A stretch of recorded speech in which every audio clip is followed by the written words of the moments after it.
Welcome along, one and all, to APPF1 Tier 2 Season 18, Round 8. And yeah, you probably aren't used to my voice opening up the streams. We've had to do a little workaround, but hopefully things are going to be just fine as normal. We're here at the Red Bull Ring ahead of the 8th round of 10 here in APPF1 Tier 2. Of course, you are hearing my somewhat familiar voice now in Tier 2. It is myself, Daka, leading the way tonight, but don't worry, the man who's normally at the helm for Tier 2 is still very much here, just unable to stream for tonight. Ghost is alongside me as always. How are you, my friend? Oh, plagued by technical issues. I am really not happy with my PS5 at the moment. But anyway, I'm glad it's you streaming for multiple reasons, not least because of that, but also because now that I've joined the lobby midway through qualifying, everyone doesn't have a front wing on my Oh screen, which dear. is which is great. But no, doing well. Looking forward to this. Austria always puts on a great show for Tier 2. We've had some absolute classic races, not least the Season 9 finale, where we had four drivers all in contention for the title and all battling in the top four. That was absolutely fantastic. And of course, it's not a title finale today, but the stakes are almost just as high. They are indeed, with just 3 points covering the top three in the standings as it stands ahead of the final three races. We'll keep an eye on that, but there's of course a lot of on-track action that's very urgently needs to be covered on board. I believe the furthest car along has just got started on a lap is Selbo Bag, so we'll keep an eye on the Alpine, who's of course made a very good impression since making his debut here in Tier 2. Watching him now in the midpoint of the lap and towards turn 4, you can see taking that curve on the inside early on that overtake button, being a short lap here. Pretty free to use that battery quite an awful lot as you flick it now into turn number 6. Aggressive on that throttle pedal on the way out. Now high speed run through the final section now at turns 7 and 8 on that overtake button again, using the majority of it down towards 9 and 10. Watch the throttle trace here, just a little bit of a tap of the brake pedal down into second gear. Final corner now at turn 10, flicking it in, gaining the car straightened up. As good a traction as you can get Selbo up to the line. Does a 104.4, just shy I believe of the tier 3 pole time, but as Jamie Dodger, the winner of the last two rounds, goes a fraction quicker, times are going to come in so quick at Austria. It is always one of the most chaotic qualifying sessions of the season. Absolutely. A 104.3 was the tier 3 pole, which is very impressive indeed. Especially when Jamie Dodger, who's been right up at the front the last few weeks, can only manage a 4.4 in his first run. Lawrence can only manage a 5.0. Scott, not far ahead of him either. Enchilada goes to P3, very, very close between those top three right now. Good to see Scott on the grid. Former sprint champion in APP yonder ago. But he's been taking a break in Tier 2 lately, so it's always nice to see him on the grid. Rubialski goes to P4, Denko P5, and JB just behind him. The times are going to be very, very close just by default on Austria. It's always the way it is. Robsu a long way down, Aces to P5, but less than 2/10 covering the top 5. Always so tight at Austria, and it's always so tight in the races too, as I'm sure you're going to see later on. That said, from some of the murmurings I've seen in the chat, we may well be dealing with rain in the race, so that could be very, very intriguing and very, very different from what we're experiencing here in qualifying. May also explain why they haven't been able to topple the Tier 3 pole just yet in this session, if they are compromising the setups a little bit in favour of race trim. But Jamie Dodger at the moment does stand up at the top and quickest on a 104.4, but still very, very early days in the session. Tight margins, of course, up at the top, but yeah, that is going to stay the case all the way through. I suspect there's a lot more time in the track, a lot more time that the drivers can pull out of it, but Jamie Dodger continuing seemingly that great run of form, and well, somehow after the race he had in Vegas, he has in the end been crowned the winner of that race after, well, a chaotic final lap which caught out both Triku and Rubialski, and then Enge getting a penalty post-race for cutting the pit entry. That's the second win in a row, and well, he's probably too far back still to interfere much in the championship fight. He's certainly making a huge impression as Sumo out the session, seemingly in the pit lane. Not sure what's happened there. Qualiban, I believe. Yeah, Oh, my Qualiban for him. bad. So that's why. But I did see Lawrence just flying past him as he came in the pit lane, just to do a bit of trolling there between the two. Tia around the final corner. He's a long way down though, so he'll be trying again, I'm sure, on that set of tyres. What about Triku Badayak? Just a few corners behind. The former championship leader would have been championship leader if not for that last corner collision, or practically last corner collision last week. He goes only 9th. That's a surprise. Long way down is the Czech driver at this early stage, so he's got some work to do. Avenir currently in the final sector, 45-0 through the middle. Just a couple corners left for him. You'll see drivers dumping all of their battery down towards turn 3 and 4, and makes it very difficult to save for the last few straights. Avenir though to the line, it's a 104.8, goes ahead of Triku to P9. Avenir's been absolutely on the up recently. It's great to see. Oh, certainly, in this season in particular, he's been making huge strides getting up there. And yeah, just pipping Triku on those opening runs. Further down the track, Drogon and Cavalis are quite deep into flying laps. Of course, a couple of the drivers who haven't yet got times on the board. So aggressive, Drogon, heading into turn 9. Really pushing the limits of grip. Let's see if that's going to be a reward for the Mercedes. It's a 104.7. Puts him pretty much slap bang in the middle of the field. Cavalis just behind, another 45.0 through the first two sectors. And it's another 104.8, just goes fractionally ahead of his teammate. Of course, Sauber with a bit of work to do in this session, of course, still leading the constructors comfortably, but Haas certainly breathing down their necks to an extent. The penalty for Ench certainly was a bit of a lifeline for the Saubers, but Haas, especially with aces turning up potentially on a more regular basis from now on, it's going to make it difficult to defend that lead, and both those guys on it early in this session, both in the top 5. Absolutely, yeah, and well, it's always a tough track to qualify on this in Austria. It's any tiny mistake basically costs you the lap because there's so few places to actually gain time.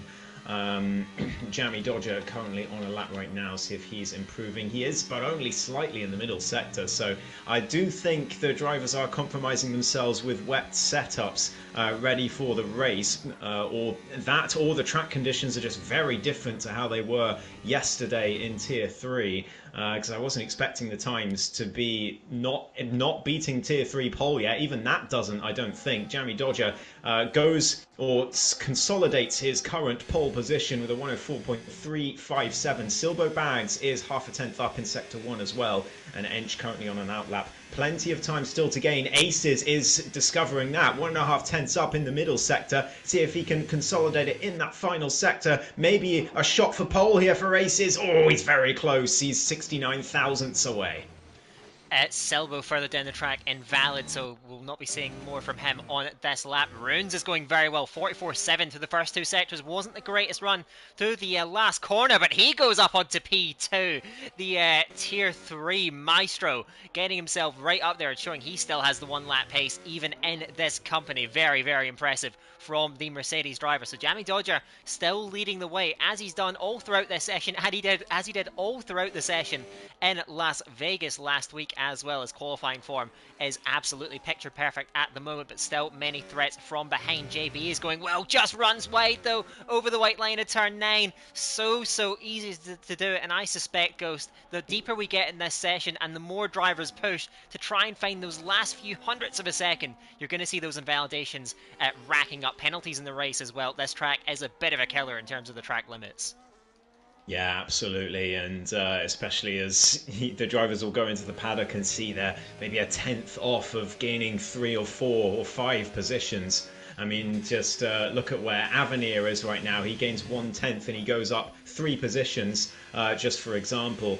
So drivers will see how close they are or how close they seem to be, and just push that little bit harder and possibly fall foul of track limits. And of course track limits was a big part of yesterday's race in Tier 3. I mean, Drogon had 15 seconds of track limits penalties and still came 3rd, so that just shows you how big of an impact it had. Lawrence goes to 4th place, less than a 10th off pole. He'll be delighted with that, with the current sort of slump in form that he's had on this year's game. Hopefully return towards the front for the two-time champion. Plenty of other drivers on laps as well. Is JB? No, JB's into the pits. We've got the Williams of Robsu, much more competitive lap time, but still stuck down in 16th as Jack Alacco gets out of the way of a V-carb. I believe that's Rubialski coming through the last few corners. He's a 10th up in the middle sector. Around the last corner, somehow doesn't invalidate, and to the line, he goes to 4th place. Less than a 10th between the top 5. Yeah, and that last corner was quite sketchy indeed, right up against the white line, and I think quite a bit of understeer at mid-corner, so there's more to come from Rubialski as well. Scott's further along the lap. He's just invalidated. He did an awesome first sector that I saw earlier, but has made some mistakes throughout the lap. That said, I don't know about the invalidation, but his time would have been good enough for pole. Was 5 thousandths quicker than the time we saw from Jamie Dodger, but again, hard to read into that with the invalidation. So Jamie Dodger still remains on top, but it's showing that there's certainly more speed in the track, and lots of drivers, including some that maybe we haven't seen up at the sharp end of qualifying sessions throughout this season, have the potential to threaten, and that's going to be so intriguing and enticing to watch as the session evolves into the last few minutes. Lots of drivers with great pace. I mean, we've got well, the entire field covered by 0.6 of a second, so it's ultra competitive, and this session, I'm sure, has a lot more life in it, Ghost. It certainly does, and well, with the top 3 title contenders, I mean, we kind of feel like they're the only 3 title contenders, but you never know what can happen in these last 3 rounds. I mean, you've got Ench in 7th, Denko in 10th, and Triku in 15th. So it's an awful quali session for the title contenders at the moment, and they've got to find some time, because quali, you know, we know it's more important on this year's game than it has been on previous games, just because of the dirty air and the problems with that. But it's just such a, especially on this track, such a DRS train kind of track. And if someone in the DRS train makes a mistake, it just basically wipes out everyone behind them having a chance at going for the win, because they'll split off in that DRS group. So yeah, tricky stuff, and Triku Badayak especially has to improve, because he does not want to be stuck down in the bottom 5 or 6 drivers to start this race, because it's going to be very difficult to make his way back up. Womax finally gets a lap on the board. Meanwhile, he goes to 17th. Just pepping Rob, so they run 17th, 18th at the moment. I was watching Scott again, and it was another flying first sector and another mistake in the middle sector. This is showing how this track can bite. You may think it's not as technical a track as some others, and maybe it isn't, but when you're pushing it to the limit in qualifying, those mistakes can easily creep in, and as you said earlier, just one mistake, your lap is essentially done. You simply cannot make it back up. It needs to be clean, it needs to be executed to perfection, and that's the pressure that's going to be on these drivers in these final 4 minutes. Most drivers sitting in the pit lane for the moment, they'll get themselves back on track in the near future, I'm sure. JB is far along on the track at the moment, so we'll see what he is able to do. Heading up towards turn number 9 now. This downhill run just taps the brakes on the way in, a little unstable, manages to hold it together into the final corner again, just tries to keep the rear end in check. Up to the line he comes. JB goes second onto the front row again. We are seeing many different drivers making a big impression. It's so strange almost that the man on top has not been threatened. Avenir heading through the final corner up to the line, a quarter of a second up, goes up into 6th position, finds even more time in the last sector, and that I think is maybe the best demonstration of this track. 1 thousandths shy of Cavalis in front of him, 7 thousandths ahead of Rubialski behind him. The margins are incredibly tight here, and there's more and more drivers getting into that 104.3, 104.4 range. Look at that, the top 9 covered by a tenth and a bit essentially, and the top 8 by less than a tenth. It's absolutely extraordinary scenes out there. Does anyone have a mega lap in them in these final few minutes?